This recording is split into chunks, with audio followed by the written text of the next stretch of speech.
Normal is the cruelest of all insults. And that quote really embodies the way that a lot of us feel, because at this point, nobody wants to be ordinary. All of us want to be unique in some way. All of us want to be exceptional at something, even if we can't be at everything. There's a reason that it's almost cliche at this point, but the hero archetype that everyone sees now, where the hero starts off as very unordinary. The seemingly normal guy or girl who has never exhibited interesting, amazing feats at all in their lives, all of a sudden becomes extraordinary.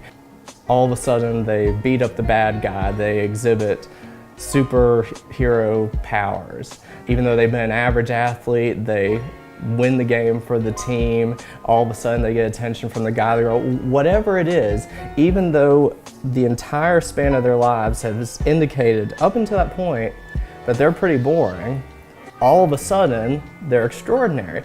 So that's kind of comforting for all of us, because most of us haven't exhibited amazing traits or feats.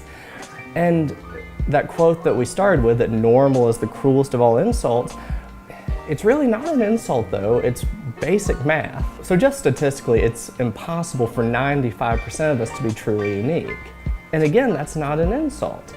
What that means is not that we can't accomplish great things, that we can't fulfill very worthwhile pursuits, not that we can't do a lot of great things with our lives.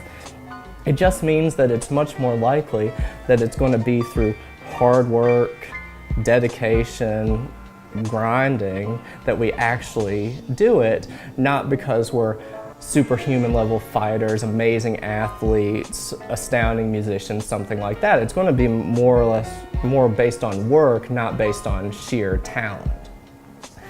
And the example I always think about is there was a guy that I grew up with who was always working on something. He always had this next big thing that was just about to launch. And he never talked about it as if it was something that I just started this, or hopefully this will happen, or eventually maybe we'll get to this point. He always talked about it as if it had pretty much already happened. And I've forgotten the entire list at this point. One time I wrote it down, but simultaneously he would talk about the fact that he was launching his own clothing line, that he was a comic book designer, that he was a graphic designer, that he was a professional dancer, that he was doing modeling. There are a couple other things, but he was just, not only was he doing all this stuff, but he was operating at a high level at all of it to hear him talk about it. So what was he doing with his time to accomplish this huge, broad spectrum of goals that he's working on? Did he take dance class lessons? Did he take more lessons in graphic design? He said he was a photographer too. Did he shadow a photographer? Did he do any of that? Well, no, he didn't do any of it. Again, because he thought he was special. He thought he was so talented and so great, all that stuff, that he didn't have to do any of that.